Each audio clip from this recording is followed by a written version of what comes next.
when you ask something like, why do we have memories only of the past or not of the future? Or why do we have records only of the past and not of the future? There's a strong temptation to say, the question you're asking is gibberish. It's analytically true, okay? It's a matter of definition, okay? It's really important to reject this, okay? And to see clearly that if there is a time asymmetry, like we can have memories of only of the past and not of the future, the kind of explanation of that we're entitled to is not a grammatical explanation, not a linguistic explanation, but a physical explanation.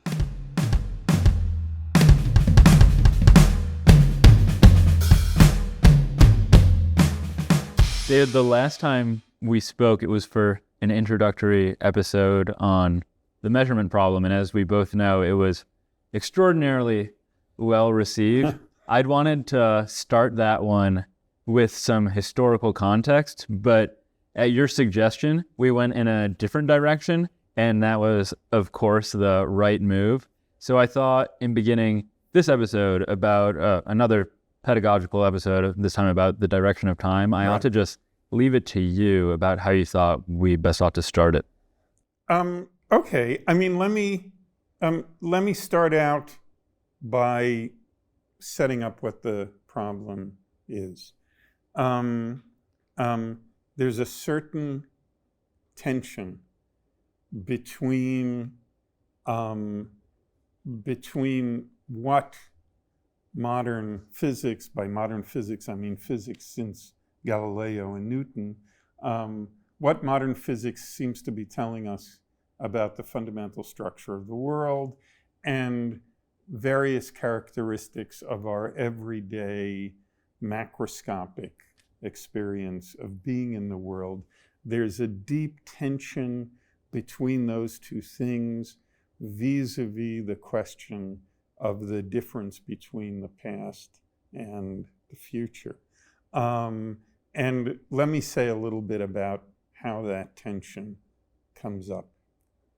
Suppose that you're shown a film of two billiard balls colliding somewhere in intergalactic space. So the only thing you see in the frame are these two billiard balls. So the film looks like this. You've got initially a billiard ball sitting motionless in the center of the frame. Another billiard ball comes in, knocks into it, stops, and the first billiard ball goes off and exits the frame on the other side.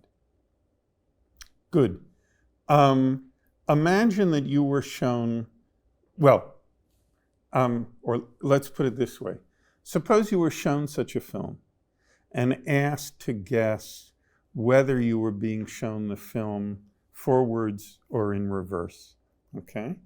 Imagine being shown the film I just described in reverse. You'd see something like this, okay? And what it's important to note is that this is every bit as much in accord with everything you think you know about collisions between billiard balls as this is, okay? So that if you were shown such a film and asked to guess whether you were being shown the film forwards or in reverse, nothing that you know about the way billiard balls behave is going to give you any help in making the correct guess, okay? Because it seems to be a feature of whatever laws it is that govern collisions between billiard balls, that given any collision between two billiard balls, given a sort of account, a film of any collision between two billiard balls, the exact same sequence of events running in reverse is going to be just as much in accord with everything you know about the way billiard balls behave when they collide as the film running forwards. Good. Physicists summarize this situation by saying that the laws that govern collisions between billiard balls are time reversal symmetric, or are invariant under time reversal. And what that means is that for any process that's in accord with those laws, like this one, the process going exactly in reverse, the backwards process, is also in accord with those laws, and just as much in accord with those laws as the forward-going process is. Good. It happens that this is not merely a feature of the laws governing collisions between a pair of billiard balls. It turns out to be breathtakingly more general than that. It governs, first of all, collisions between any number of billiard balls. And as a matter of fact, this feature of time reversal symmetry, or of invariance under time reversal, is a mathematical feature of every single one of the proposals for a fundamental physical theory that anybody has taken seriously since Newton. Okay, I mean, this is actually maybe worth pausing over for a minute. This is an astonishing fact. You know, our picture of the fundamental structure of the physical world has changed in revolutionary ways, has changed in earth-shaking ways a number of times since Newton. The revolution of quantum mechanics, the revolution of relativity theory, the discovery of fields in the 19th century, right up to very contemporary talk about string theory and so on and so forth. Vast things about what we thought about the fundamental structure of the physical world have changed. Questions of determinism, questions about whether there's even invariably a fact of the matter about where a billiard ball is located or something like that. One thing that has survived all of these revolutions is that all of our serious proposals for a fundamental universal theory of the world have always turned out to be time reversal symmetric. You might say that if somebody woke you up in the middle of the night and asked you, what is the most consistent lesson of all of our experience with theoretical physics from Galileo up to now, what's the one thing that has survived all these revolutionary changes? The claim that the fundamental laws of physics are invariant under time reversal. Good. So, judging from the fundamental laws of physics, we take ourselves to have very good reasons to believe that anything that can happen can also happen exactly backwards, okay? And that given anything that can happen, given anything that's in accord with the laws, that thing happening exactly backwards is exactly as much in accord with the laws as the thing happening forwards. Good. So this is one end of the tension, okay? These very compelling reasons we have to believe from our experience with fundamental physics, with the physics that governs the microscopic constituents of the world, that we have time reversal symmetry, that anything that can happen can just as easily happen backwards. Good. Now jump to our everyday macroscopic experience of actually making our way around in the world. If you focus on that, it's as clear as can be imagined that nothing like that is true, okay? If I'm watching a film of people walking down the street, or of smoke spreading out in a room, or of a piece of paper burning, or something like that, I can damn well guess whether I'm being shown the film forwards or backwards. It's the easiest thing in the world, okay? And let me just jump back for a second. This time reversal invariance on the microscopic level is what I meant in the very beginning of the conversation by saying that the fundamental laws of physics don't seem to make any distinction at all between past and future. Okay, good. In our everyday experience of the world, our everyday experience of the world is drenched in profound distinctions and vivid distinctions between the past and the future. Okay? We see pieces of paper burning. We don't see pieces of paper unburning. We see cigarette smoke spreading out into a room. We never see the smoke collecting back into the cigarette. We see flowers growing. We don't see them disappearing into the ground. People get more wrinkly as they get older. They don't get less wrinkly as they get older. Yada, yada, yada, yada. The number of examples of this is obviously infinite. So there's a question about how to put these two together. These microscopic laws that we were just talking about are presumed to be the laws that govern the microscopic constituents of everything, okay? So those laws should in some sense be complete, okay? And yet, those laws assert that in the sense that I just described, there is no difference whatever between the past and the future. And our everyday experience of the world, as I said, is positively drenched in all sorts of extremely vivid, extremely deep, extremely profound distinctions between past and future. Good.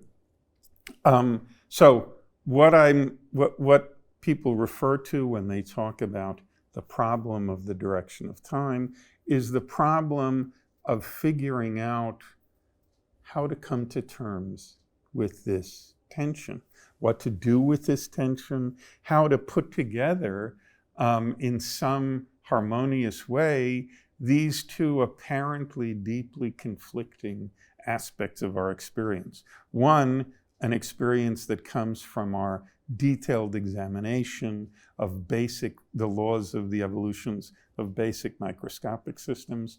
The other that comes from our everyday experience, our everyday macroscopic experience of making our way about in the world. Good. Let me say a little bit more about the time-directedness, the distinction between past and future in our everyday macroscopic experience. Though that time-directedness can be usefully divided, I think, into three categories. Category one is what I would call the time-directedness of ordinary physical processes. So, paper burns, it never unburns. Smoke disperses in a room, it never collects into the cigarette it came from. Two bodies at different temperatures put in contact with one another, their temperatures will tend to equilibrate, not to move farther apart. Soup in a room, placed in a room temperature room, cools, it doesn't get hotter. An ice cube placed on the floor of a room at room temperature will melt, it won't unmelt. Good. Call those the time asymmetries of ordinary physical processes. Second category, there is a profound asymmetry between the kind of epistemic access we have to the future and the kind of epistemic access we have to the past. Our knowledge of the future is very, very different from our knowledge of the past, okay? If somebody says, I'm thinking of an incident where an egg fell on the floor and splattered in exactly the shape of Argentina, we know this person is talking about the past. That's not the kind of thing we know about the future, or we know with any confidence about the future. It certainly isn't the case that the asymmetry can be made precise by saying we know nothing about the future and much about the past. There's plenty we know about the future. You know, our our confidence that the sun is going to rise tomorrow is certainly matches the confidence we have of many things we think we know about the past. There are all sorts of things we think we know to various degrees of confidence about the future. So it's not that our knowledge of the future is zero and our knowledge of the past is extensive. It does seem right to say we know more about the past than we do about the future, or we know in more detail about the past than we do about the future. But there is a puzzle there, which I think we'll come back to a little later, about exactly how even to state that asymmetry. But let's just leave it for the moment at this is another obvious asymmetry between past and future. The kind of epistemic access we have to the past is very different from the kind of epistemic access we have to the future. Third category of these everyday time asymmetries.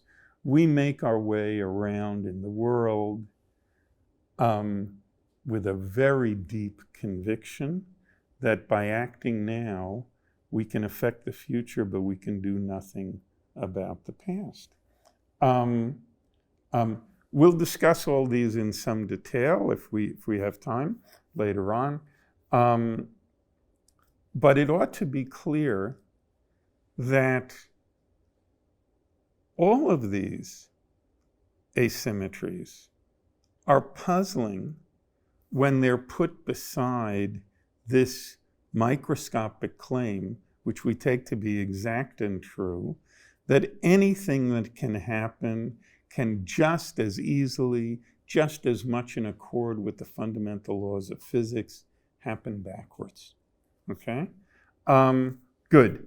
So that's a slightly longer account of the tension we're confronting here, of what problem it is that we're referring to when we refer to the problem of the direction of time. And I guess we want to talk a little bit today about how to solve this problem, or what people have done by way of coming to grips with this problem or coming to terms with this problem. Good. So let me start off with the aspect of this problem that has been studied in the most detail over the past 130 years or so by physics. That's the tension between the time reversal symmetry of the microscopic laws and this first category of time asymmetries, of time directednesses in our everyday experience of the world, this time directedness of everyday physical processes. So, first thing to say about that is this. So you have this apparently infinite variety of time directednesses that we run into in the world of ordinary physical processes. Paper burns, it doesn't unburn.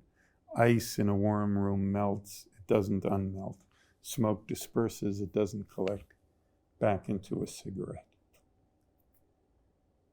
One of the great triumphs of 19th century physics was the discovery of a breathtakingly concise way of summing up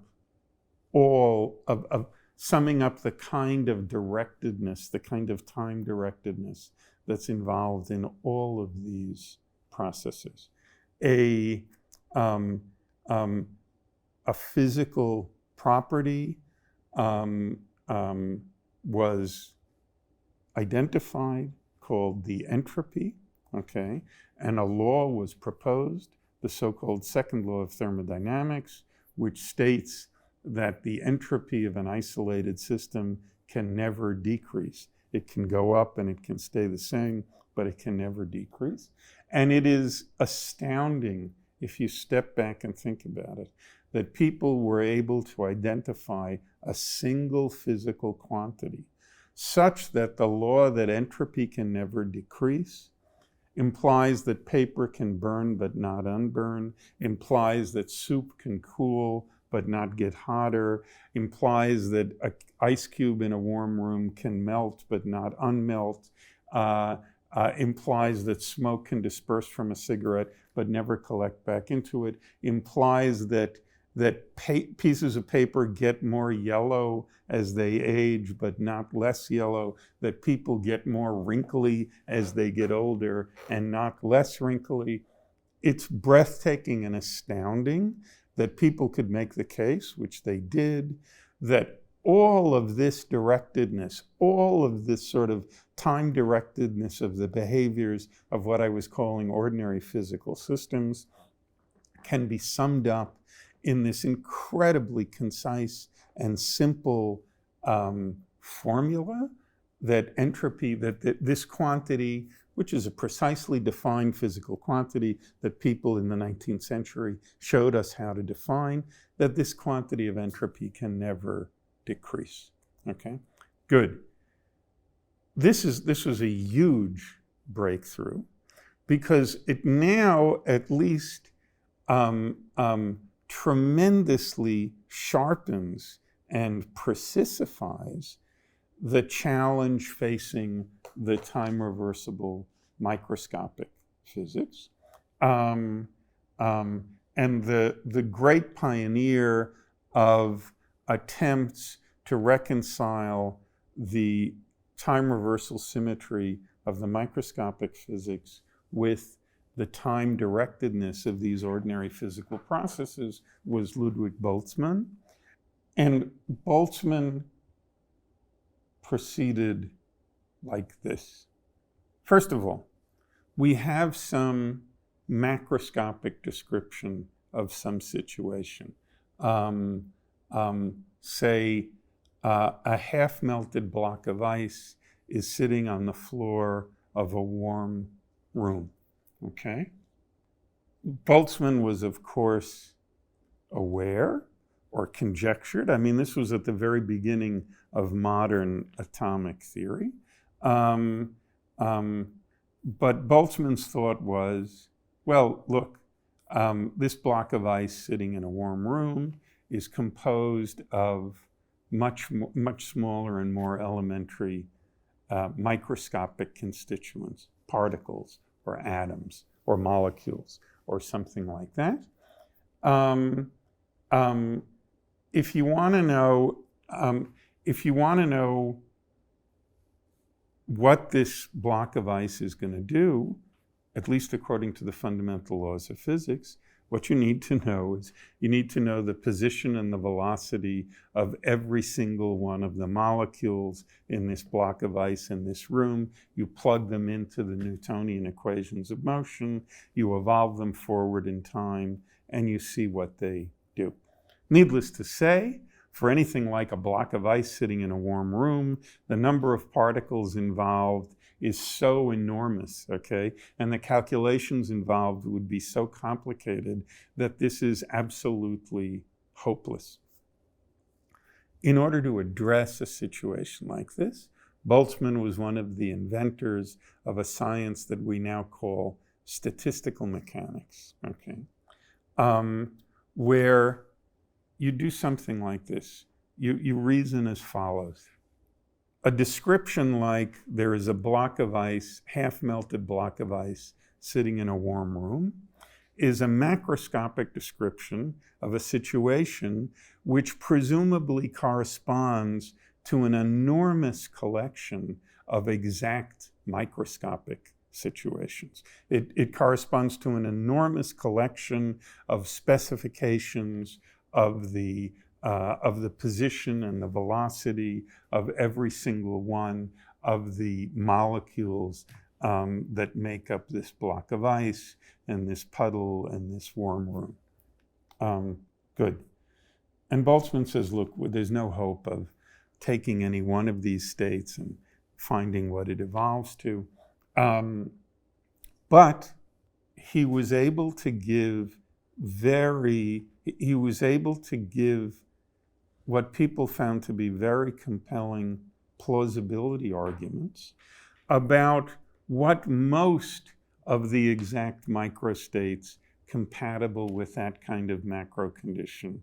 The way most of the microstates compatible with that macro condition were going to behave, okay? He was able to show, so you imagine some infinite collection of micro conditions, exact micro descriptions of the room, okay, that are compatible with this macro description. There's a half-melted block of ice sitting on the floor of a warm room. And you ask, what proportion of those conditions are likely sitting on deterministic Newtonian trajectories, which are going to take them to a more melted ice cube 10 minutes from now? What proportion of them are sitting on trajectories that are going to take them to a less melted ice cube 10 minutes from now? So on and so forth. And Boltzmann was able to show in a very compelling way that the overwhelming majority of the micro conditions, now there's a little bit of mathematical trickiness here. The number of micro conditions compatible with this macro condition is literally infinite. So when you talk about the overwhelming majority of that set of micro conditions, you have to be careful in various ways. You have to identify something that mathematicians call a measure on this infinite set of micro conditions, blah, blah, blah. Let's forget about that for the moment. Given plausible claims about what the right measure is and so on, Boltzmann was able to show that the overwhelming majority of the micro conditions compatible with this macro description half-melted block of ice sitting in a warm room are sitting on deterministic Newtonian trajectories that are going to take the system a little later to a 3/4 melted block of ice sitting in a warm room, and a little later than that to a puddle sitting on the floor of a warm room. Good. So this is wonderful news, okay? The trouble, as was quickly realized, was that because the equations of motion are perfectly time reversal symmetric in the way we've described, and because this way of counting up the microstates compatible with a given macrostate, this choice of a measure that I was talking about before, is something that includes no distinction between past and future, it immediately follows that if Boltzmann is right, okay, that most of the microstates compatible with the macro description half-melted block of ice sitting on the floor of a warm room are going to take us 10 minutes from now to a state like 3/4 melted block of ice sitting on the floor of a warm room. The same thing is going to be true towards the past, okay? That is, it's going to be the case that the overwhelming majority of the microstates compatible with the macro description half-melted block of ice sitting on the floor of a warm room are going to be sitting on deterministic Newtonian trajectories in which the ice was more melted, not less, 10 minutes ago, just as it's more melted, not less, 10 minutes from now.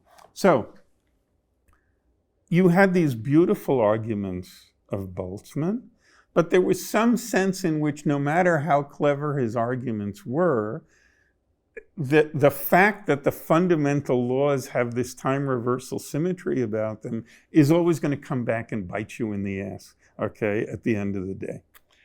And the consensus that's emerged about this, I think it's reasonable to say, it's a consensus that emerged very slowly. You find it, I think, first clearly stated by Richard Feynman in his lectures on physics. It's been picked up and put down and developed in various ways since then. Is, look, here's what we've got to do. The equations of motion are not are just not going to give us this asymmetry, okay? If Boltzmann manages to show that the most likely future of a half-melted block of ice is a 3/4 melted block of ice, he will have also shown with exactly the same calculation that the most likely past of a half-melted block of ice is a 3/4 melted block of ice. Good. That claim about the future is exactly what we want, okay? That's the good news. The claim about the past is exactly what we don't want, okay? We know that's not what happens, okay? We know that if you come upon a half-melted block of ice in a warm room that hasn't been disturbed over the past half hour or something, that the ice was less melted, not more melted than it is now 10 minutes ago. What people like Feynman suggested is that the only way to deal with this is going to be to add another fundamental law, okay, to the effect, the effect of this law in this case is a claim that, in fact, the ice was less melted 10 minutes ago. That's the initial condition that you need to start out with. At the level of fundamental laws, this is not going to be a claim about this block of ice. It's going to be a claim about the initial state of the universe, okay? But it looked plausible that if you took the time reversal invariant microscopic equations of motion and you played this statistical mechanical game that Boltzmann taught us how to play, where you have a macrostate that's compatible with many, many microstates. So the kind of question you want to ask is, what are most of the microstates compatible with that macrostate going to do toward the future and the past? So you have these microscopic laws. You play this statistical mechanical game that we learned how to play from Boltzmann, and you add to it, okay, a new and unusual and unfamiliar kind of law, a law saying, and by the way, the initial conditions of the universe had very, very low entropy, okay? You may have to add some other details about the macro state. And you call that the past hypothesis? That's called the past hypothesis nowadays. Then, with those three elements in place, you will get a world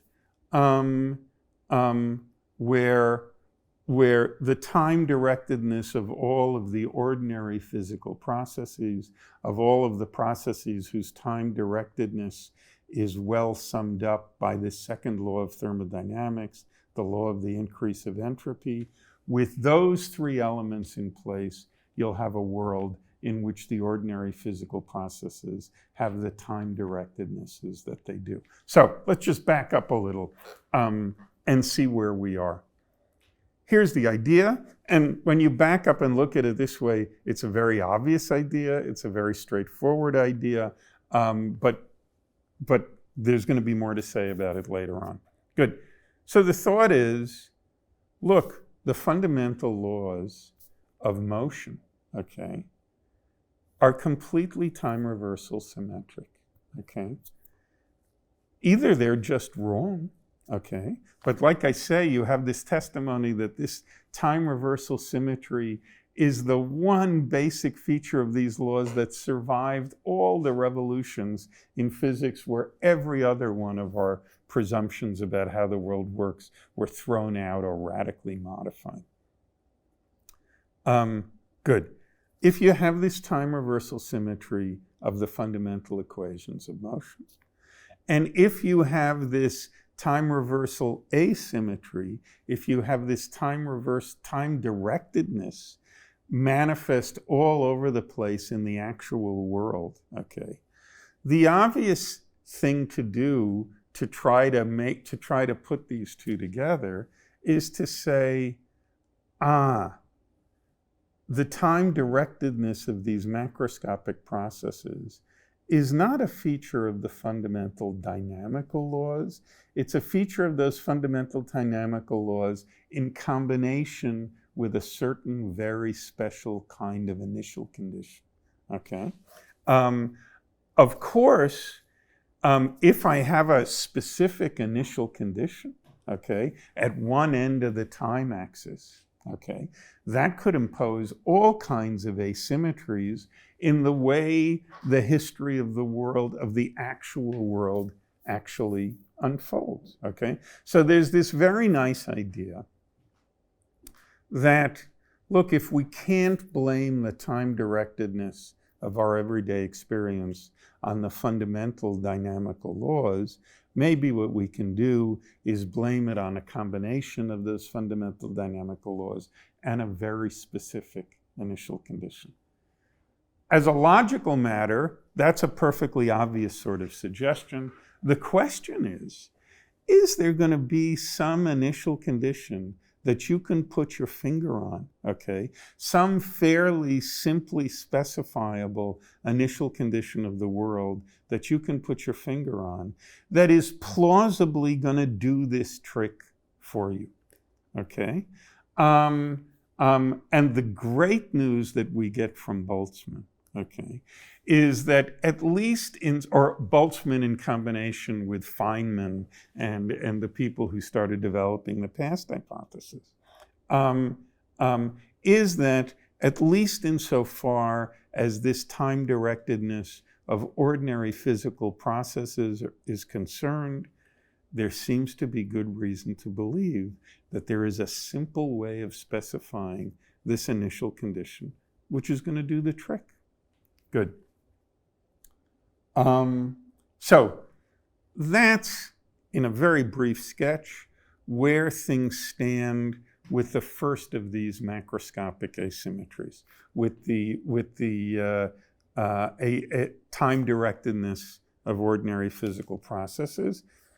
Everything in physics, everything in philosophy, everything in foundations of physics is much debated.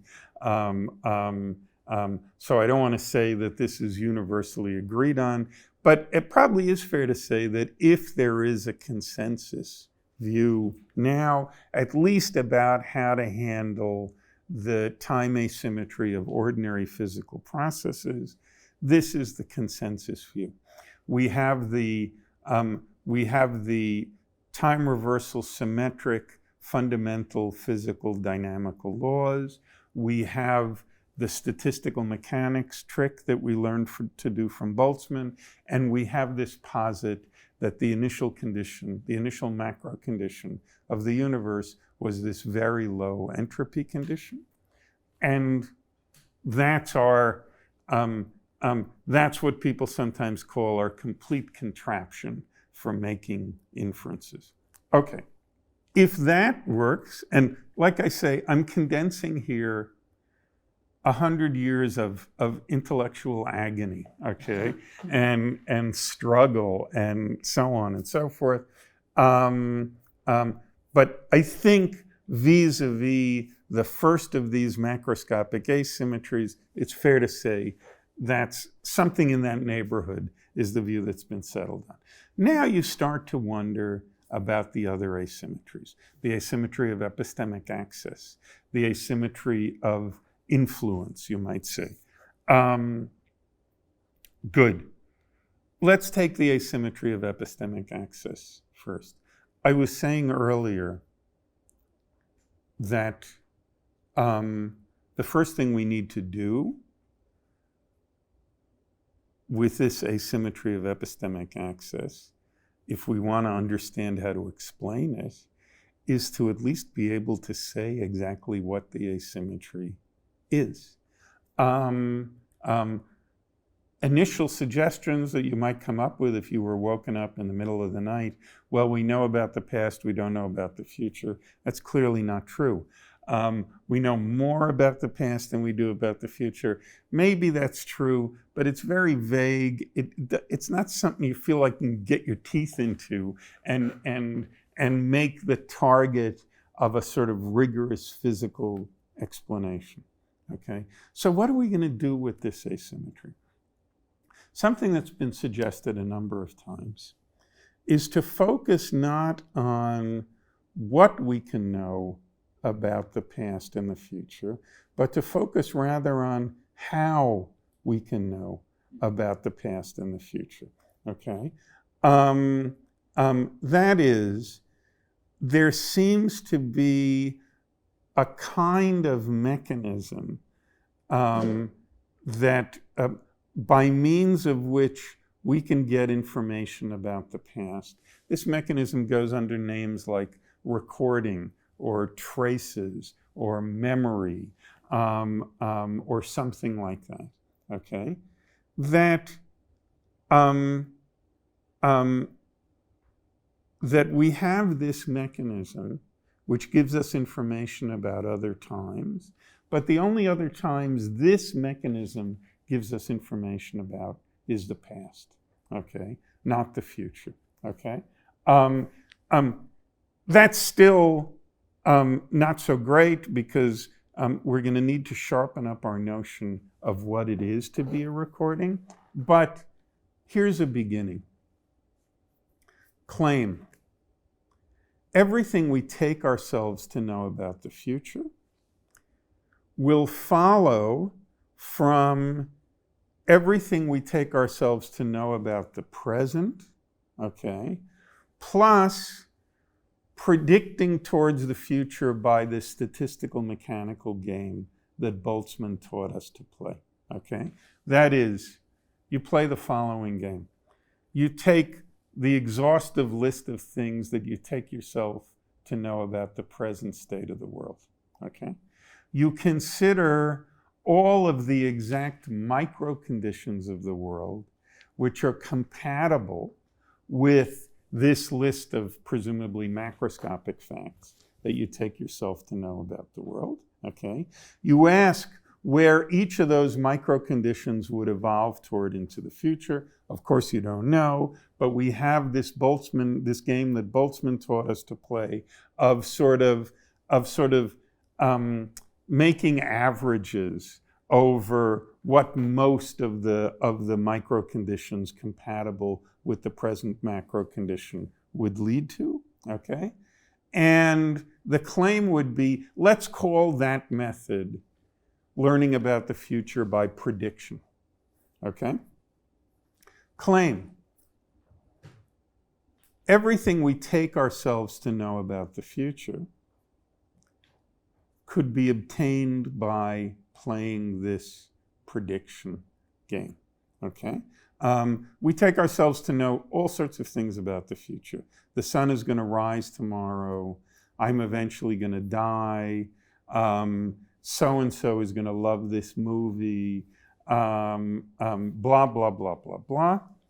When I say so-and-so is going to love this movie, I am making some assertion, even if I couldn't put it into words, about his brain state, about how this movie is going to interact with his brain state, so on and so forth. I have some clues about his brain state given my acquaintance with him in the past, so on and so forth. So claim, of course, this is not what we consciously do when we say he's going to love this movie, but it is sort of what we consciously do when we say the sun's going to rise tomorrow, there's going to be an eclipse on such and such a date, or something like that.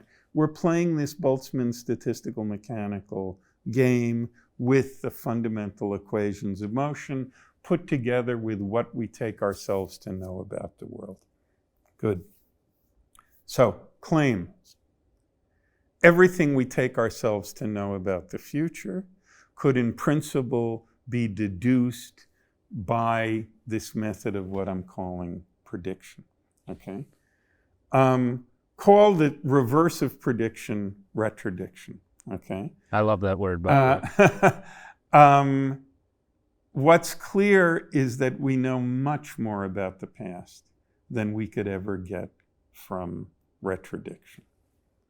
How are we doing that? And let me say before we go on, as a sort of preamble to what's to come, there's a strong temptation when you ask something like, why do we have memories only of the past or not of the future? Or why do we have records only of the past and not of the future? There's a strong temptation, and this is just my empirical experience, there's a strong temptation to say, the question you're asking is gibberish, okay? It's a matter of, it's analytically true, okay? It's a matter of definition, okay, that we only have records of the past and not of the future. The future didn't happen yet, okay? It's a matter of grammar, as it were, that we only have memories of the past and not of the future. The future didn't happen yet. It's really important, if one is even going to get to the place where one can see what the problem is here, much less solve it, it's really important to reject this, okay? And to see clearly that if there is a time asymmetry, like we can have memories of only of the past and not of the future, we are the kind of explanation of that we're entitled to is not a grammatical explanation, not a linguistic explanation, but a physical explanation, okay? When I say there are only photographs of things that happened in the past, there aren't photographs of things that happened in the future, that's a claim about which kinds of physical conditions of the world come before or come after which other kinds of physical conditions of the world, okay? It's to say that photographs of an egg splattered in exactly the shape of Argentina only come after the event of the egg splattering in the case of Argentina is no less a physical claim about the history of the world than a claim like more dispersed smoke comes after less dispersed smoke, okay? Or more wrinkly faces come after less wrinkly faces. It's really important, like I say, if you're even going to get to the stage where you see that there's a problem and you see what the problem is, to reject this kind of grammatical or linguistic explanation or conceptual, let's say, explanation of why we can only have records of the past and not of the future. What you need to be able to do in order to get yourself in the mood to even see this problem, okay, is to see it as something like this. If somebody told you that the things you can know about occurrences to your right are very different from the things that you can know about occurrences to your left, okay, you would know that you were entitled to a physical explanation of that. There must be a wall. There must be some kind of problem with the transmission, something like that, okay?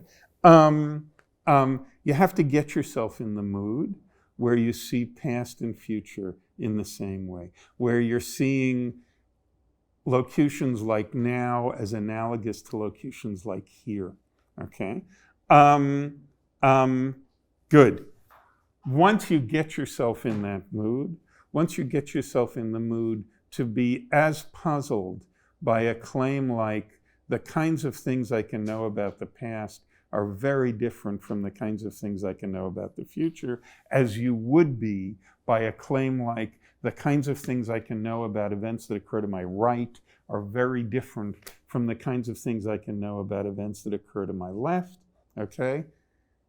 Once you've gotten yourself in that mood, you're ready at least to see the problem, okay? So, by way of trying to come to grips with this problem, I want to contrast two different ways of making inference about the past. Way one, what we were just calling retrodiction. You take everything you take yourself to know about the present, okay?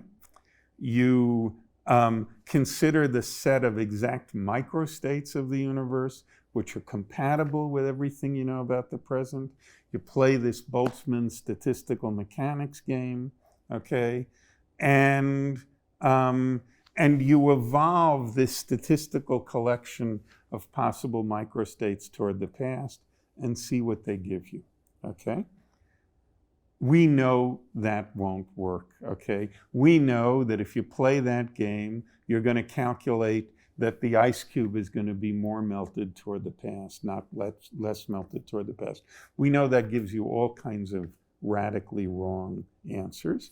But anyway, it's a perfectly definite mathematical prescription. Here's a second prescription. Take a set of facts, F1, that you know about how the world is at a certain time, T1. Take another set of facts, F2, that you take yourself to know about the world at some other time, T2. Okay? And consider the set of microstates at, say, T1, okay, that are compatible with both of those claims about the history of the world, and see what you can determine from the two of those about what happened in between them. It turns out that this second method, okay, so the first method of inference we called retrodiction, call the second method measurement or recording or something like that, for reasons that should become clear in a minute.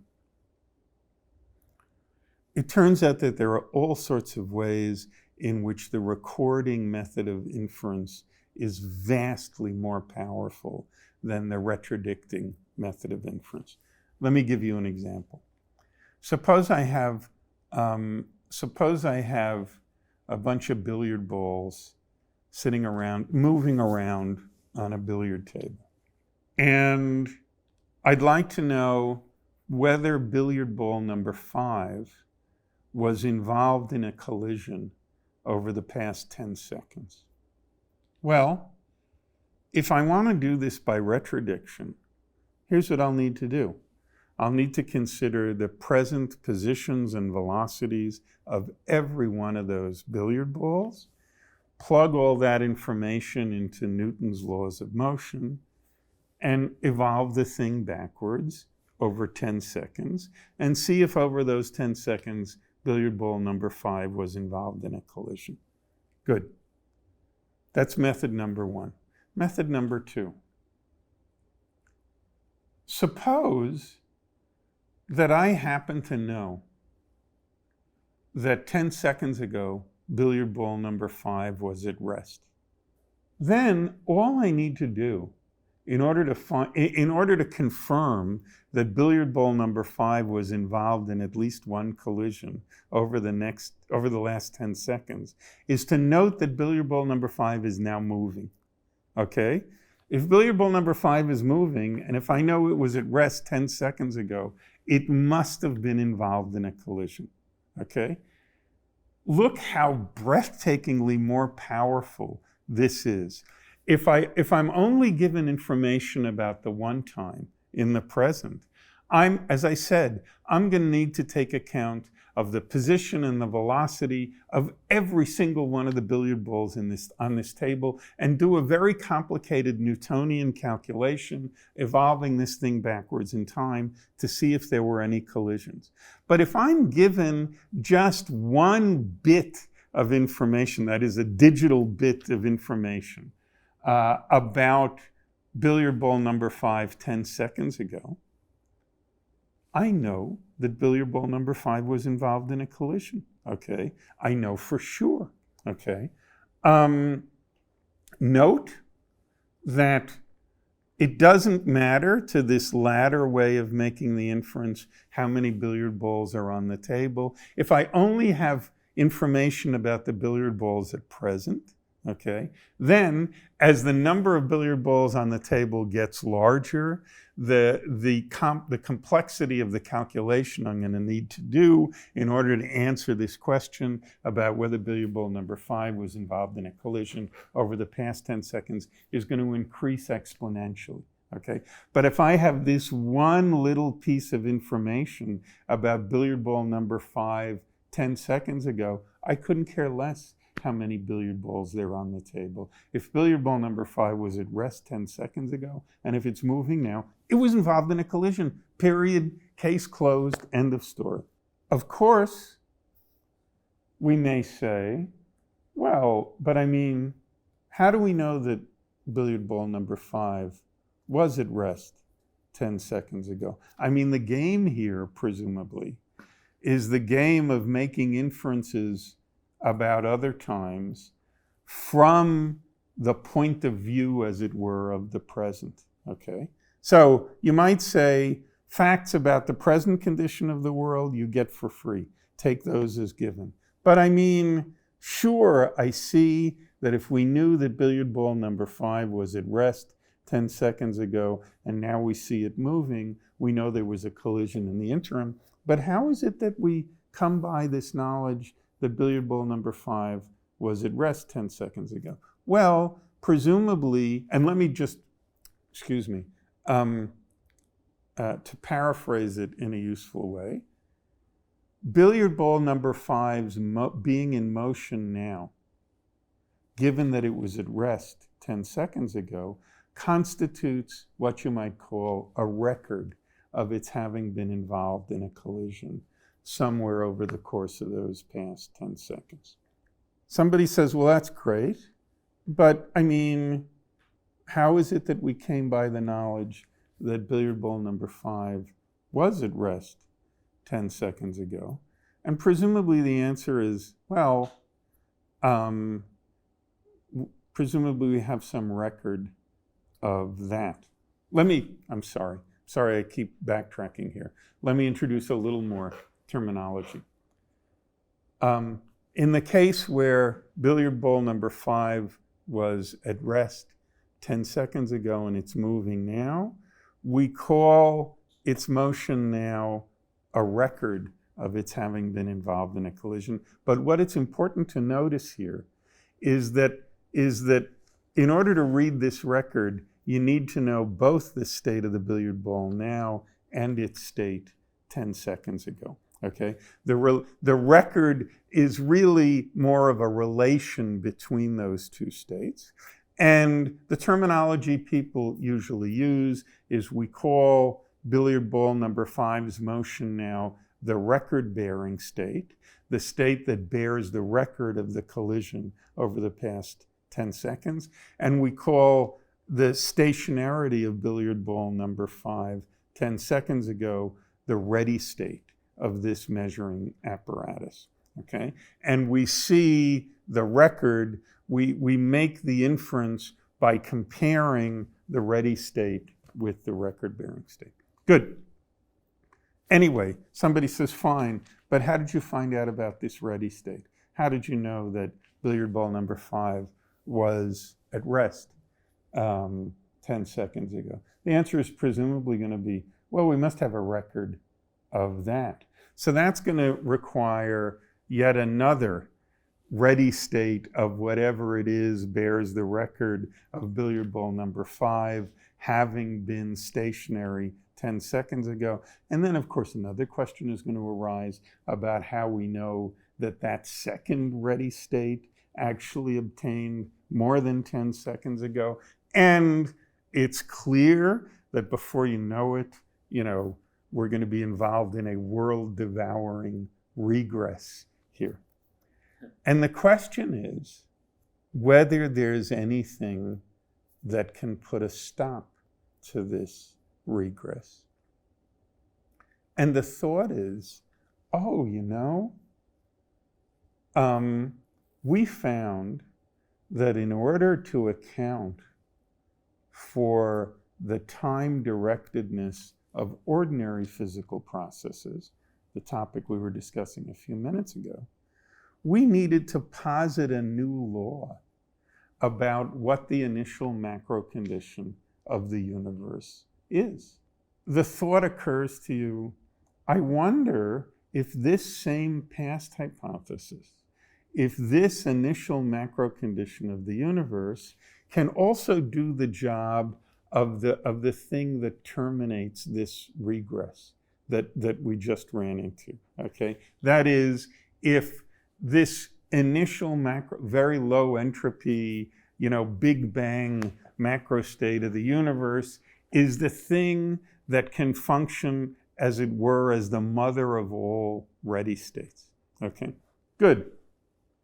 In order to even begin to get an idea of whether such an idea is plausible, You have to fool around with a lot of examples. A lot of examples like this have been fooled around with over the past 50, 60 years. The situation actually looks very promising, okay? So this is really good news, okay? It may be that the same kind of thing that you need to posit as an initial condition of the world in order to get the time-directedness of ordinary physical processes to work out right may also be just the thing you need in order to get the time asymmetry of our epistemic access to the past and the future. So now, if I'm talking very sketchily here, like I say, as before, I'm compressing, decades and decades of intellectual agony into a comfortable. We can't cover all that agony. Right, that's right, digestible package. But in a nutshell, it looks as if, first of all, this insistence that what we need, that the kind of explanation we need of the asymmetry of epistemic access is not a grammatical explanation or a conceptual explanation, but a physical explanation, looks well borne out, okay? The demand for such an explanation seems to have borne fruit, okay? And people are now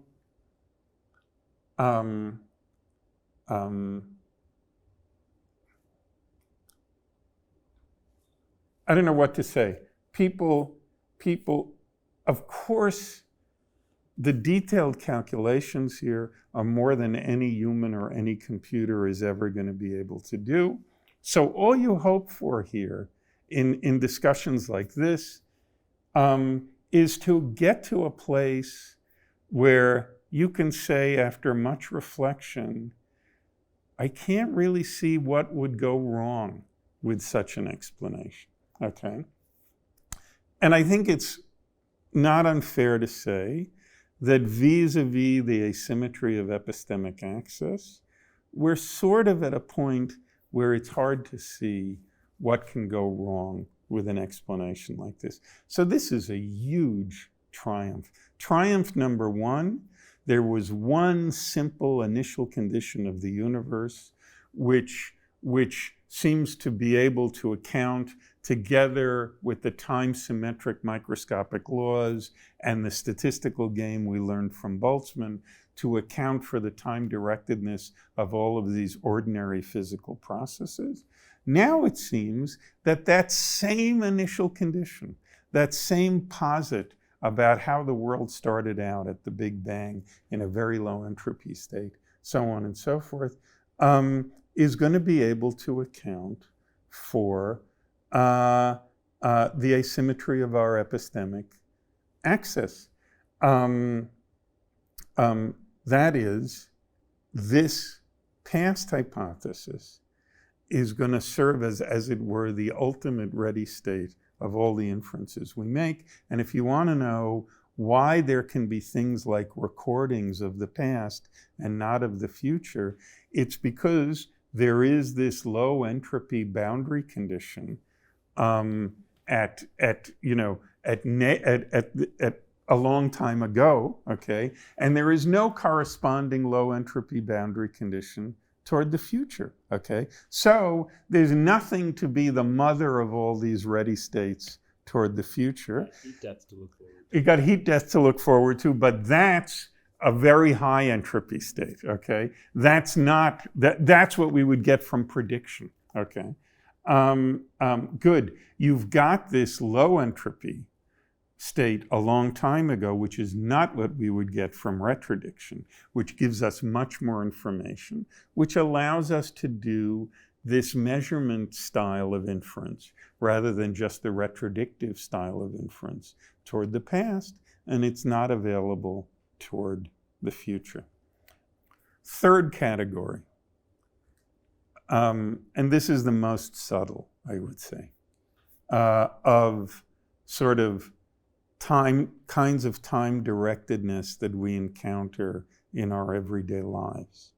This conviction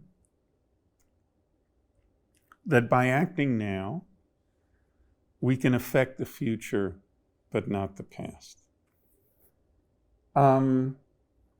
There are all kinds of intellectual obstacles one encounters, more even than in the case of the epistemic asymmetry, to convincing yourself that there's a problem here, and to convincing yourself, moreover, that the area of human investigation that owes us the answer to this problem is physics, okay? Not metaphysics, not conceptual analysis, not phenomenological analysis, not linguistic analysis, but physics. So here's one obstacle. Well, there's a similar obstacle that we encountered in the epistemic case. People say, what do you mean affect the past? The past is done. The past is over. The past is closed and fixed, okay? The future is open, okay? It simply is of the essence of what it is to be the future that it's open. And it's of the essence of what it is to be the past that it's closed.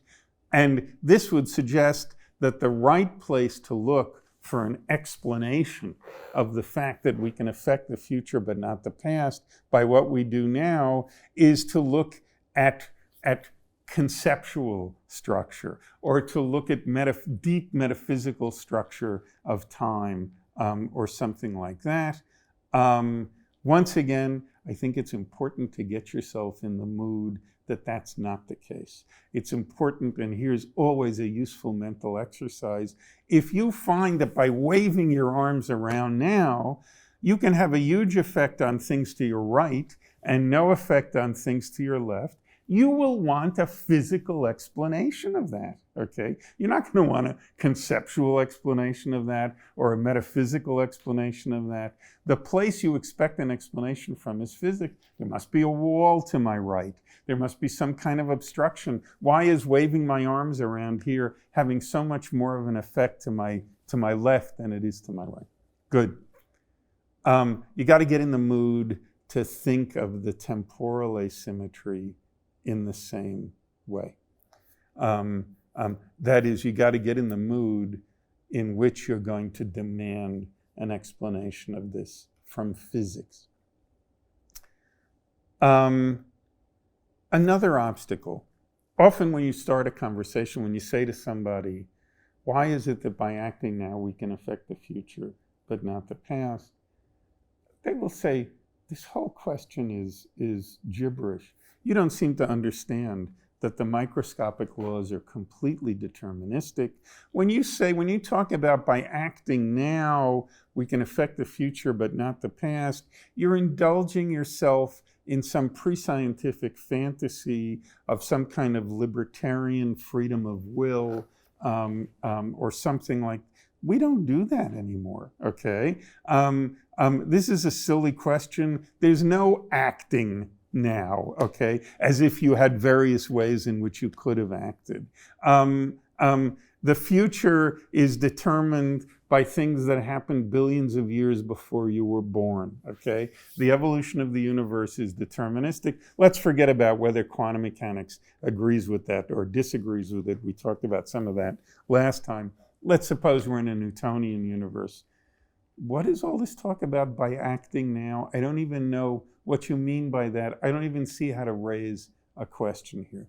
I think it's really important here to see that this is not an intellectually mature, as it were, reaction to this thought either. What we mean by saying that by acting now we can affect the future but not the past is not anything that helps ourselves to some conception of libertarian freedom of will or something like that. It's something about the causal structure of the world, or it's something about what philosophers refer to as the counterfactual structure of the world, okay? We think it's true, and this is perfectly compatible with determinism and so on and so forth.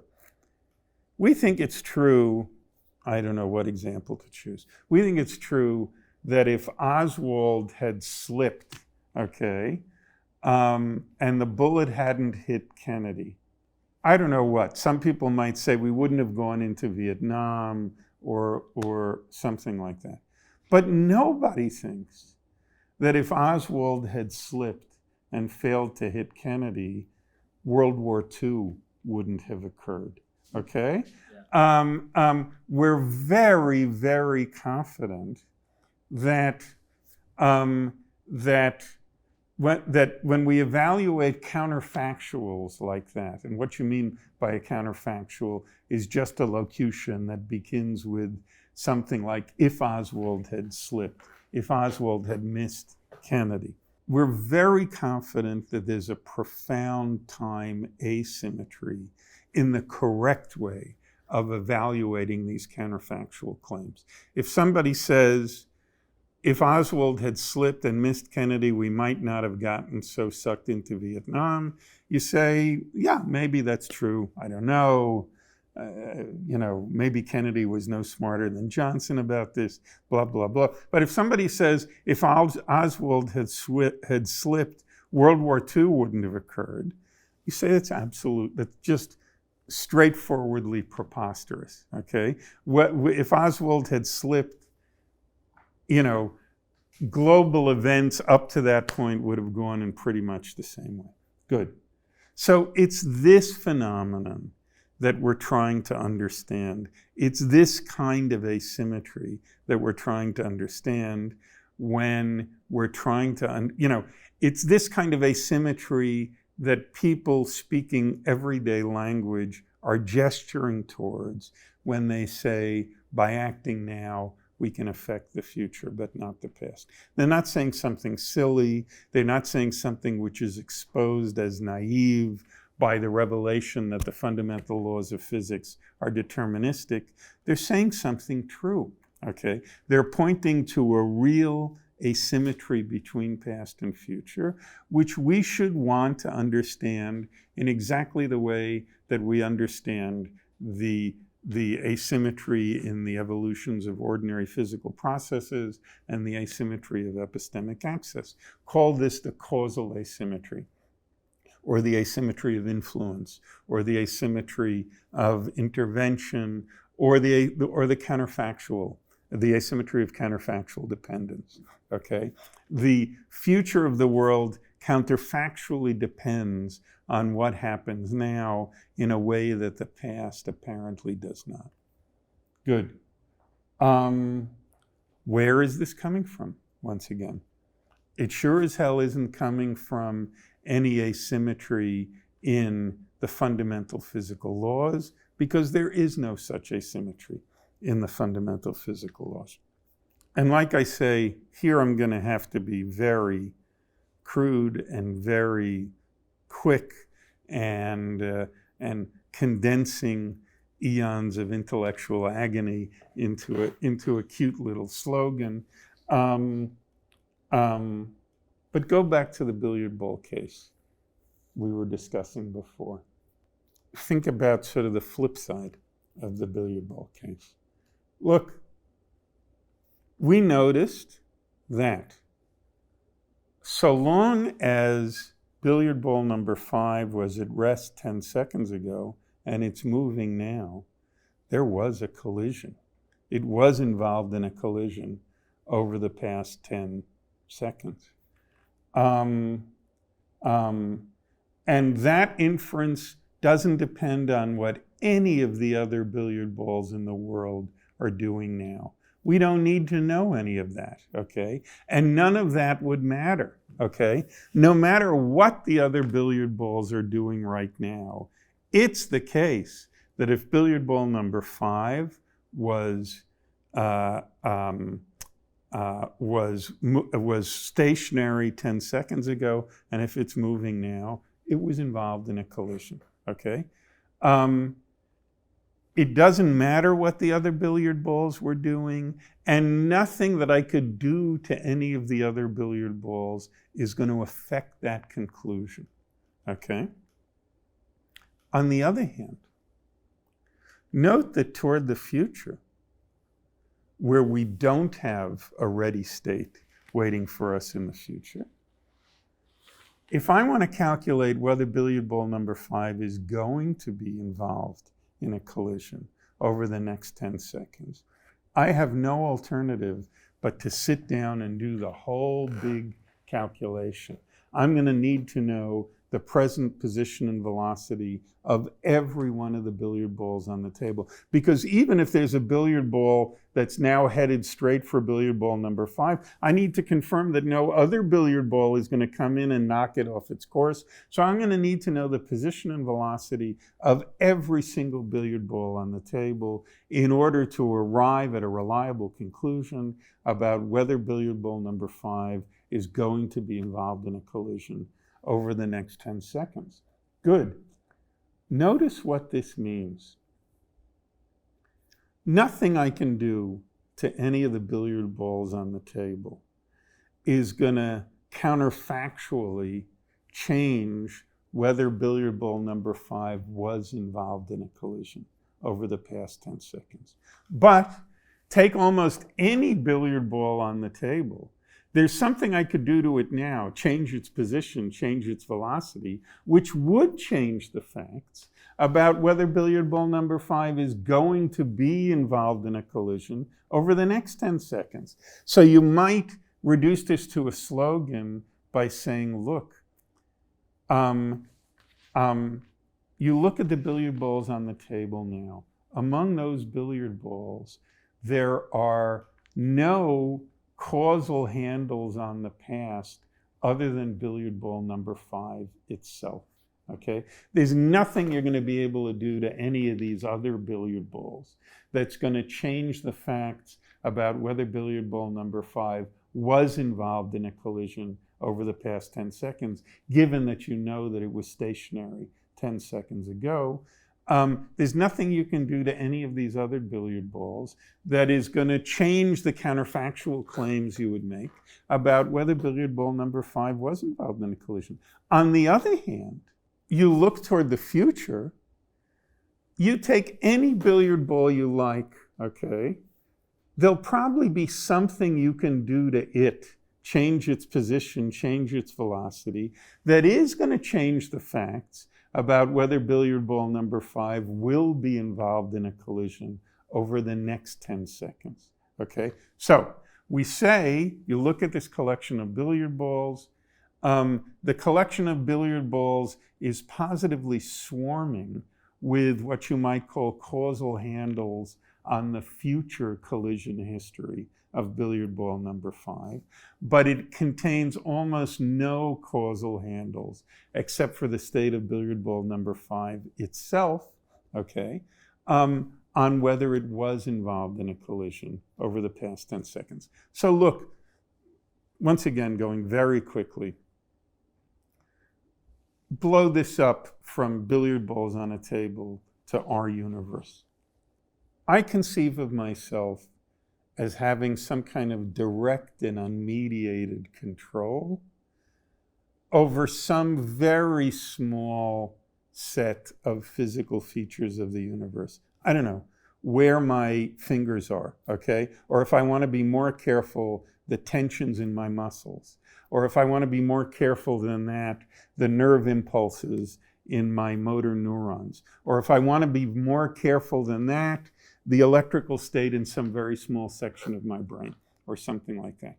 It's some very small set of present physical features of the world that I consider myself, or that I entertain some fiction to the effect that I have direct and unmediated control over. I get to choose them, okay? The question of what you can affect toward the future and the past is a question of what that direct and unmediated control can be parlayed into indirectly by means of the laws of physics. If this neuron in my brain is in a slightly different state now, how much could that change counterfactually about the future? How much could that change counterfactually about the past? Very crudely, the lesson of the consideration about the billiard balls is, look, if you have control over any small feature of the present, okay, just one of these billiard balls, that's often going to be enough to affect whether billiard ball number 5 is involved in a collision over the next 10 seconds. But it's not in general going to be enough. You can do anything to these billiard balls other than billiard ball 5 that you want. It's going to have no effect on whether there was a collision involving billiard ball number 5 over the past 10 seconds. Okay? So the idea is you want to know what agents with direct and unmediated control over only a very small set of the present physical variables of the world could counterfactually bring about by means of that control toward the future and toward the past. It looks like, okay, in the billiard ball case, toward the future, they could bring about a lot, okay? Toward the past, there's nothing they can do, okay, about the collision history of billiard ball number 5. And once again, all of this depends on our knowing, on there being a definite fact about billiard ball number 5's having been at rest 10 seconds ago. You're going to get into the same kind of regress.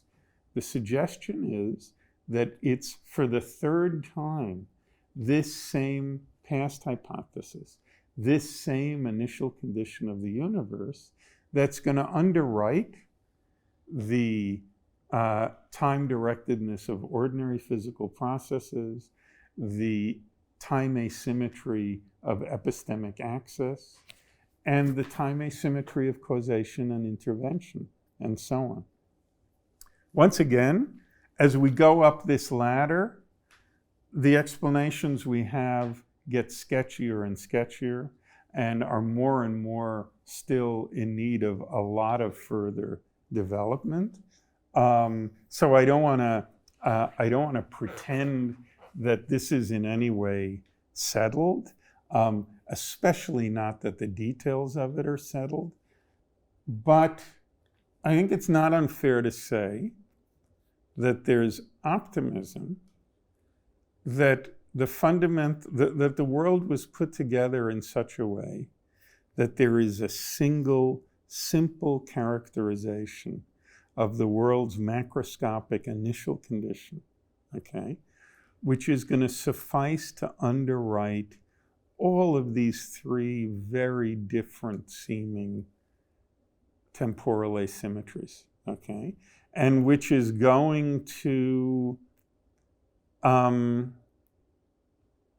expand the domain of phenomena that physics can succeed in explaining beyond what many people had if there's a very long history in Western philosophy, it goes back to Aristotle and the sea battle and so on and so forth.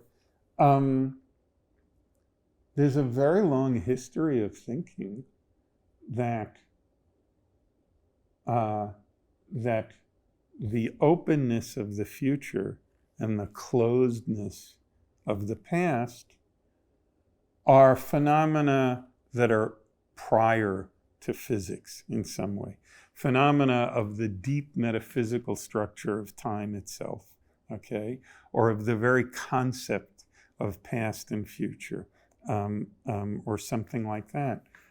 If these developments that we've been talking about pan out nicely, that's not true, okay? These differences between past and future are not features of the deep metaphysical structure of the world, okay? There's nothing prior to physics called past or future, okay? There's just this four-dimensional arena, okay? Indeed, when we talk about past hypothesis, a lot of people have said, and rightly so, that's kind of a misleading term, okay? Because the claim isn't that the entropy was very low toward the past, okay? The claim is just the entropy is very low in, at one end of the temporal evolution, okay? That end is the end that we end up calling the past, okay? That's the direction in which we have mnemonic access. That's the direction which we can't affect by acting now, so on and so forth. But it isn't as if prior to that there was some deeper metaphysical notion of a distinction between past and future. The thrust of all this kind of work is precisely to deny that. Well, David, I'm going to implore you to take a glass or a cup of, or a drink of water. I think you need it. It's a good idea. Yeah.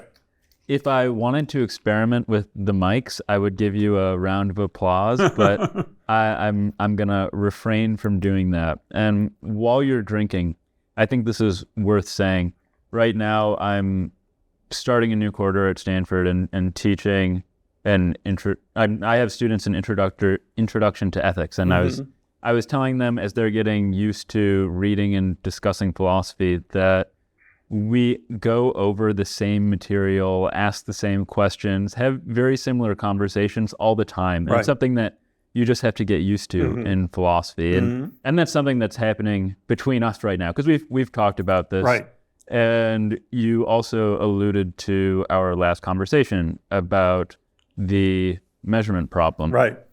That being said, I'm going to ask a question that overlaps between these two topics, because now's the time for some clarificatory questions. So on the one hand, we have, as you framed the problem, we have the time reversal symmetric laws of microphysics. Right. On the other hand, we have these largely macroscopic arrows of time. Right. And there's this tension between them. Right. Now, something that one often hears is that classical and quantum mechanics treat time very differently. And maybe there are places in quantum mechanics where the laws do not seem to be time reversal symmetric. Good. So this is something that I just want to get clarified before we move on. No, that's a really good point. That's worth bringing up. Thank you for giving me an opportunity to do it. So last time we talked about the measurement problem, and we talked about three different traditions of attempting to solve the measurement problem. These collapse traditions, the most promising of which is, I think, this GRW theory. These extra variable traditions, the most promising of which I think is Bohmian mechanics.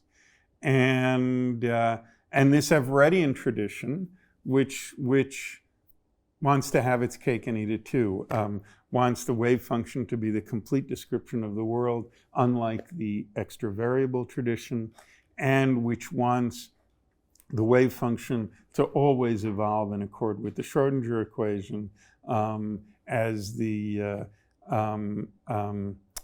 contrary to what the collapse tradition says. Good. And we discussed, I think, a little bit why I'm a little more worried about whether the Everettian tradition is going to pan out than I am about these other two traditions. But anyway, the GRW theory and the collapse tradition in general is very interesting in the context of the discussion we've been having today. Indeed, the GRW theory is, insofar as I know, the first serious proposal for a fundamental physical theory of the world that is not time reversal symmetric. It ought to be clear to people who listen to that other conversation and know a little bit about how the GRW theory works. The GRW theory says that every now and then the wave function suddenly contracts. It gets multiplied by a very narrowly peaked function, which sucks a lot of it into a small spatial area. Then it typically starts to spread out again, often gets sucked back together again. Good. If you're watching a movie of the wave function in the GRW theory, you can very well tell whether you're being shown the movie forwards or backwards. This is not a time reversal symmetric fundamental theory. That is, it's only toward the future that the wave function suddenly contracts. If you watch the film backwards, you would see the wave function abruptly expanding when one of these collapses occurs. So the GRW theory is indeed a proposal for a fundamental physical theory, and this exposes, by the way, that I was speaking in a little bit too sweeping a way earlier in the conversation when I said there's been no serious proposal since Galileo for a fundamental theory that's time reversal asymmetric. The one serious exception to this I know is the GRW theory. And it's very interesting in that way. The immediate question that occurs to you when you realize this is, I wonder if this time asymmetry in the GRW theory could be parlayed into an explanation of the macroscopic asymmetries that we've been talking about for the past hour or so. That is, I wonder if the time asymmetry of the GRW theory could do the job of the law governing initial conditions that Feynman thought we had to add to the dynamical equations in motion. Good. That's a long story, okay? I think a case can be made that it can't do the job of replacing these initial conditions, that even if the GRW theory turned out to be the correct solution to the quantum mechanical measurement problem, that is, let me back up a little bit. We have a problem in time symmetric theories because we have these time asymmetries of our everyday experience, but we've got a perfectly time symmetric fundamental theory. So there's some kind of mismatch. Something is wrong, something is missing. We've been talking for the past hour about filling in the something that's missing by specifying a certain kind of initial condition. Of course, you don't have a simple argument like that if the fundamental theory is not time reversal symmetric. But of course, also, it doesn't follow just from the fact that the fundamental theory is not time reversal symmetric, that the way in which it fails to be time reversal symmetric is going to suffice to explain the time reversal symmetries that we actually encounter in our everyday lives. Good. You can ask this question about GRW, and I think a very compelling argument can be made that the answer is no, okay? On the other hand, the fact that, so let's go back to this case. The answer to that question is no, but I think it remains true that there's a really intriguing connection between a theory like a collapse theory like GRW, if it's true, and the foundations of statistical mechanics. Let me tell you what that is. Go back to the case of the half-melted ice cube sitting on the floor of the warm room. What's the explanation of the fact that the ice cube melts further as time goes on? It runs something like this. This is the Boltzmann explanation.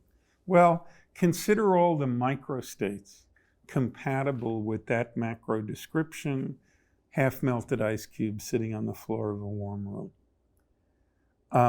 Boltzmann was able to argue that the vast majority of those microstates compatible with this macrostate are sitting on Newtonian trajectories that are going to carry us into macrostates that are more melted toward the future. Okay? The bad news is they'll also do that toward the past. That's why we need to impose this initial condition, but forget about that for the moment. Somebody says, well, okay, it's nice that the vast majority of them are that way, are the ones that are going to lead to more melted ice.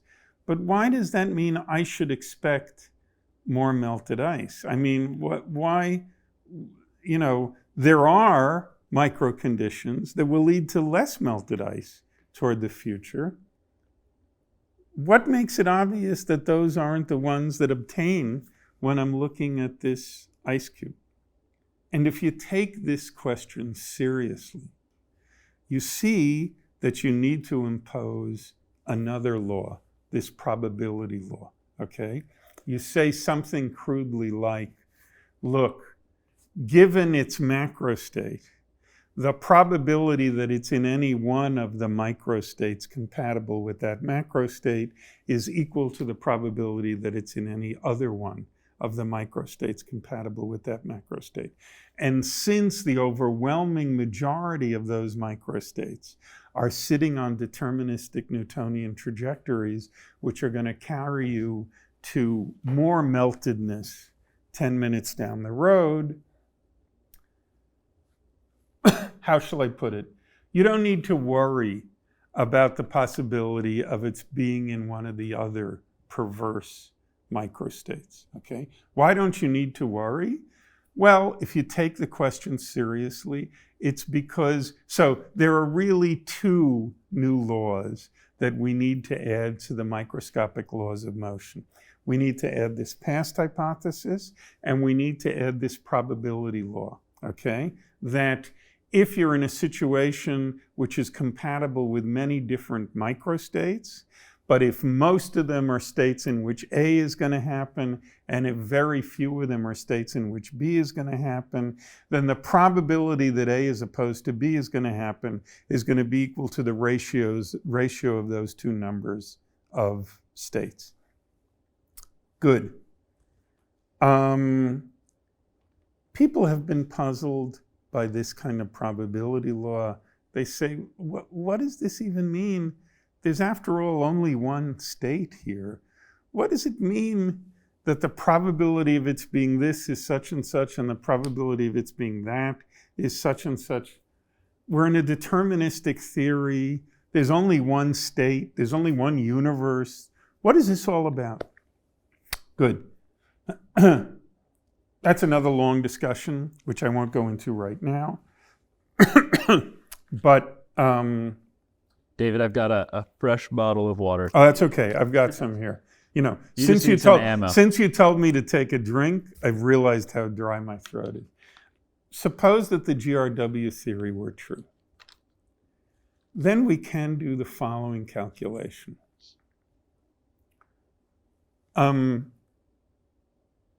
We can ask, suppose that all we know about this system is that it's in one of the microstates compatible with this macrostate half-melted ice cube on the floor of a warm room. Well, suppose that it happens to start out in one of the bad microstates, one of the microstates which, if Newtonian mechanics was true, it would get less melted rather than more melted. Well, it turns out that if the GRW theory is true, these randomly occurring collapses are going to have a very high probability of knocking it off of that trajectory and knocking it onto a trajectory where it's going to become more melted toward the future. So, if GRW is true, it is presumably going to be the case that no matter which microstate the system starts out in, it's probably going to be more melted 10 minutes from now. So if something like the GRW theory were true, we would not need to add this law about a probability distribution over the microstates compatible with the macrostate. It would probably be true that for every single individual microstate compatible with that macrostate, if you actually calculate what's going to happen to it, taking into account that these GRW collapses are occurring every now and then, it's overwhelmingly likely to melt 10 minutes from now, no matter what its initial microstate is. If this were true, this would be a very nice thing. In all other ways of solving the measurement problem in quantum mechanics, in Bohm's theory, in the GRW theory, so on and so forth, in Bohm's theory or in Everett or something like that, there are going to be two completely distinct places where probabilities enter into our fundamental physical picture of the world, and they're completely unrelated to one another.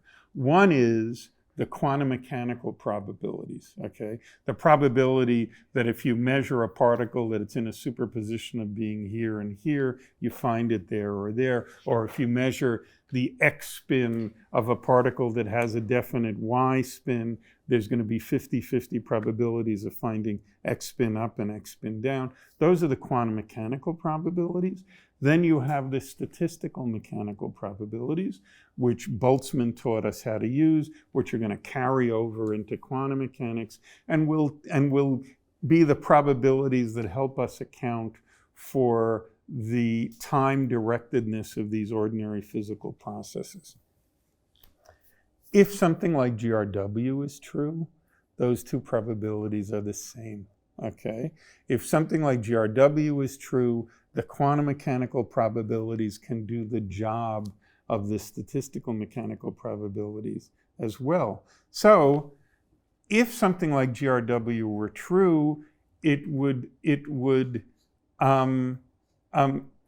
reduce dramatically the number of distinct, unrelated, fundamental physical laws that we need in order to give an account of the world. So it would have a very profound and very beautiful effect on the foundations of statistical mechanics, but it would not give us the time asymmetry all by itself. We're still going to need the past hypothesis for that. We're still going to need the special initial conditions for that. You have stressed a number of things. Most recently, you stressed the importance of the probability law and the past hypothesis. Right. We've also stressed that this is a problem for physics. It's not a problem for robust, heavyweight metaphysics. Right. We have gone into the physics behind the probability law. We've talked a bit about Boltzmann. But I think it would be very interesting to talk about the past hypothesis. I know that you're an expert in the foundations of quantum mechanics and time, statistical mechanics. You're not a working cosmologist. Right. You also have said that there's a lot more work to be done on this account. Right. So with these caveats, how connected is the past hypothesis to cosmology? Oh, very connected. I mean, like I say, we're very far from knowing the details of the earliest milliseconds of the life of the universe. But, and there are also all kinds of daunting mathematical problems in modern theory, in modern cosmologies that use general relativity and stuff like that, of even unambiguously defining the entropy of the universe as a whole, and so on. So there are lots of issues here that need a lot more work. But if you'd like to know where I'm going to put my money, okay,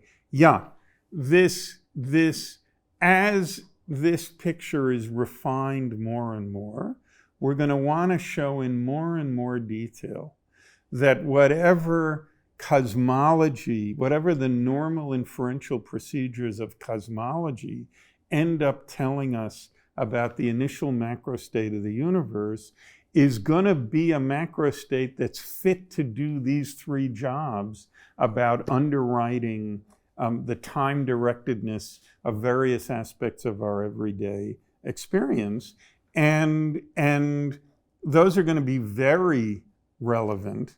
So yeah, there's a very tight connection here between cosmology and these issues about the direction of time, for sure. Great. Another thing that came up is the very tight analogy, and also disanalogies between space and time. So Right. here and now, Right. left and right, Right. past and future. Right. One of the major developments in 20th century physics is Einstein's special and general relativity, Right. where time and space in many ways collapse into one. In some ways, yes. In some ways, no. In some ways, no. But I mean, and this might be a topic for a whole nother conversation sometime. I hope it is. But let me try to say very briefly. Yeah, imagine the world as just this four-dimensional spatial expanse, okay?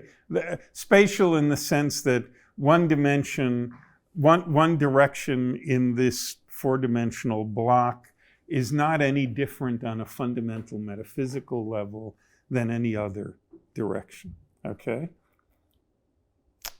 Somebody says, time is very different from space, deeply different, a way that feels deeper than physics. I can move about in space as I wish.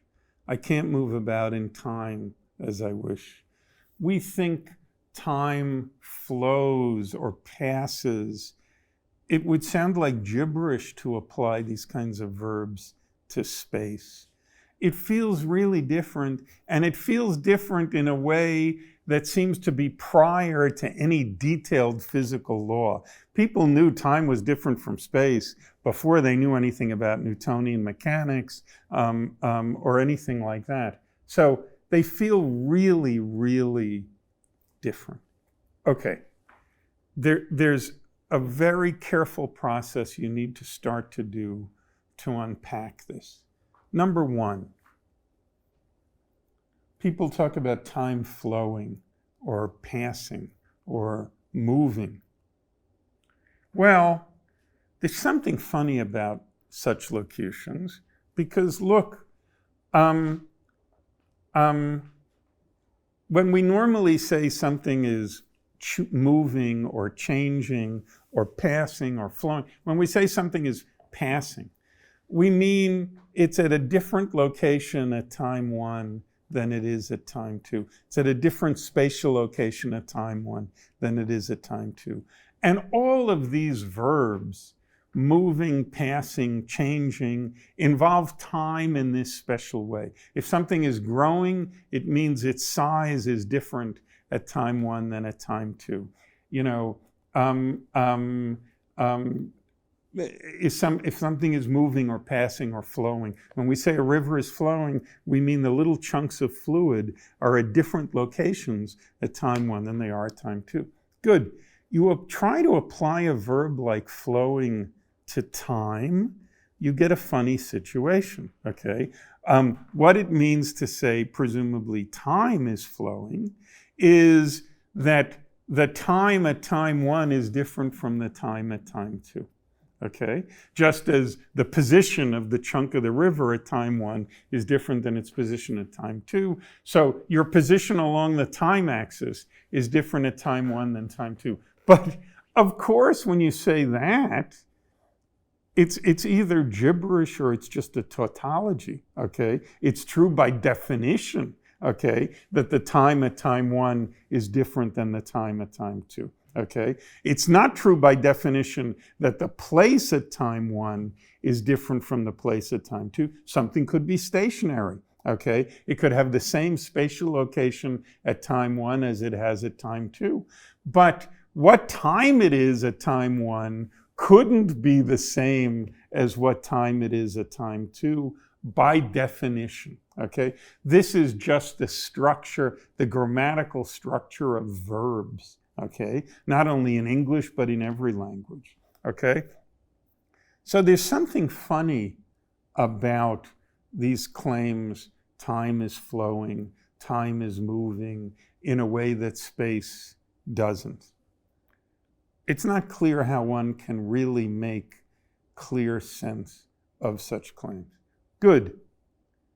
Then fine, but why do human languages have this funny grammatical structure where their verbs treat the time axis in such a radically different way than they treat the space axis? Well, think about it this way. And this is a thought, I think, one of the most profound 20th century thoughts about time, which, as far as I know, first showed up at the very end of a famous paper by D.C. Williams called The Myth of Passage. A beautiful paper, which I recommend to everybody. This is a paper from the 1950s. And like I say, the reference to this at the end is very brief, but let me try to flesh it out a little bit. So think of the world as this four-dimensional arena that's littered with physical objects. There's a particle over here, there's an electric field over there, there's a haircut over here, blah, blah, blah.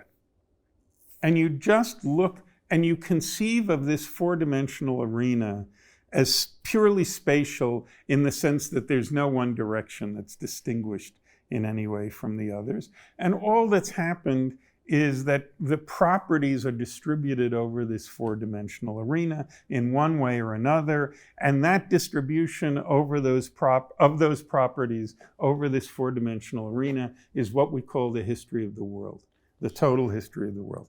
Good. It might turn out, in some worlds it turns out, in our world it turns out, that just because of the way the properties happen to be distributed, nothing forced them to be distributed that way. Just because of the ways that the properties happen to be distributed, it turns out that you can find a way of chopping up this world into three-dimensional slices so that the conditions on one slice are related by some simple rule to the conditions on other slices in that particular slicing. Let me give you an example. If you chop our world, it's possible to chop our world up into three-dimensional slices such that the total number of particles you find on any one slice is equal to the total number of particles you find on any other slice. Okay? This is true if the slices correspond to what we call time in our world, because fundamental particles don't get created or destroyed. If I took fundamental slices through space rather than through time, it wouldn't be that the total number of particles that shows up on any one slice is the same as the total number of particles that shows up on any other slice. Okay? If one slice is through New York City and the other slice is through intergalactic space, from t equals minus 1 to t equals minus infinity to t equals, you're going to find a lot of particles on the New York slice, very few on the intergalactic slice. Good, but it turns out that if you orient the slices a different way, there's always the same number of particles on one slice as on the other slice. You investigate further, you find that the total energy you find along one slice is the same as the total energy you find along another slice. And the total momentum that you find along one slice is the same as the total momentum that you find along the other slice. That is, you find, and this is just because of the way the properties happen to be distributed, that there is a way of slicing this four-dimensional arena up into three-dimensional slices such that there are simple rules linking the conditions on one of these slices to others of these slices. And the name of these rules are the fundamental dynamical laws. Energy is conserved, momentum is conserved, number of particles is conserved, so on and so forth. And the parameter along which you string these slices is called time, okay? And there's nothing more metaphysically to time than that, okay? Why should this particular direction in which we can slice the world up in this way be treated so profoundly differently, say, in our language than the other directions? Well, once you think of it this way, it's easy. I mean, I'm going much too fast here. But look, it'll be going from one of these slices to the other. That's the direction in which it's possible to make plans, okay? That's the direction in which the state of the world at one slice is going to, in some sense, follow from the state of the world at other slices. The difference between slicing that way and slicing this way is going to be crucial to anything that counts as an agent or something like that, is going to be absolutely fundamental. Like I say, that's the direction in which you can make plans, so on and so forth.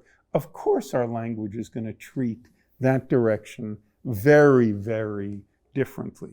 So this Williams idea really is an idea, much more so than in relativity, like you were saying, in which space and time are at a fundamental metaphysical level completely of a piece with one another. And the only way these distinctions between the temporal dimensions and the spatial dimensions come into our world is as a result of how the physical properties happen to have been distributed over this four-dimensional arena. Once you have this trick from Williams, you can apply this trick also to relativity, also to relativistic theories, so on and so forth. Like I say, it would be fun to have a more leisurely conversation about this whole picture at some point. I smell another pedagogical episode. This is going in a way deeper than what we were doing today. What we were doing today took it for granted that there is a time axis, okay, and spatial axes, and all we were asking was, what is it that distinguishes the positive direction along the time axis from the negative direction along the time axis? And there our answer was, oh, it's just that there are special conditions at one end of the time axis and not at the other end of the time axis. This stuff that we're talking about now is in a way going a little deeper and asking, what is the nature of the time axis itself? Or how, and in terms of what, is the time axis distinguished from the spatial axis? All right, as we're coming to an end, David, I want to give you the floor for final thoughts, but you've also mentioned that a couple of times it's come up that there's room for further work. I also imagine that there are criticisms of this view. Yes, you mentioned to me before we started that you're going to be talking to Tim Maudlin soon. Tim is the very vivid standout on this, and for that reason, he's really interesting to talk to about this stuff.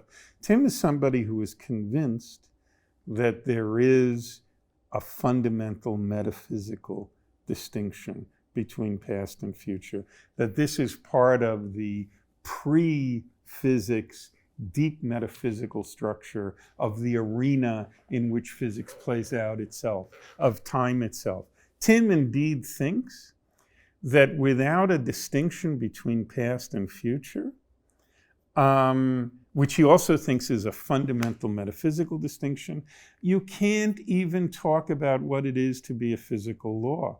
Because for Tim, physical laws are the machines that generate the future out of the past, okay?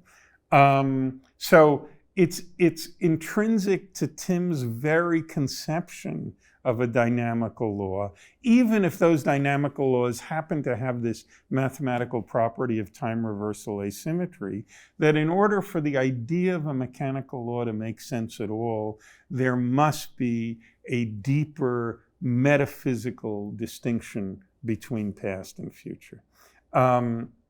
So Tim I think Tim is going to be on board up until, well, I don't want to speak for him.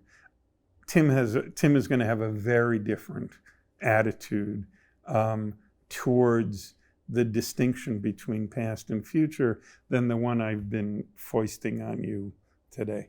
Are there one or two areas of further work you're most interested in seeing? Yeah, I think that there's been a lot of, since this work got started in earnest, people have just come up with a lot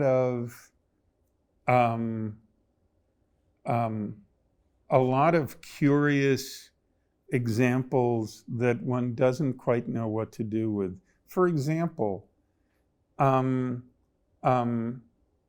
okay, but suppose I did have direct control over the position of billiard ball number 5, okay? Suppose that billiard ball number 5 was my memory or something like that, and I imagine somebody who has voluntary control over their memory by changing that, would I actually be changing in the past whether or not billiard ball number 5 was involved in a collision? If you follow some of these examples out, they lead to really counterintuitive consequences. One wants to know what to do about cases like that. So there's now a big literature of cases. I can just mention people like Matthias Frisch, people like Alison Fernandez at Trinity College in Dublin. Who's wonderful. Right, who's great, right. There have been lots of people, I think these are all people who are sympathetic to the overall shape of this project, but who have pointed out troubling cases, each of which resulted in a slight modification of the position and in a more detailed understanding of how we're depending on this initial condition, of exactly what role it's playing. So there's a lot to be, there's a lot of senses in which we don't have a good grip on the details of this yet, even among those people like Matthias or Alison, who I would say are reasonably confident that the general approach here is probably on the right track. David, I've given up counting how many episodes we've done together, but I really think that this is the best one. It was so clear, it was so lucid. I'm really glad to hear that. You can never tell while you're sitting here screaming. No, but as always, thank you so much for this. This is so great, and everybody loves them. Thank you so much. Thank you so much.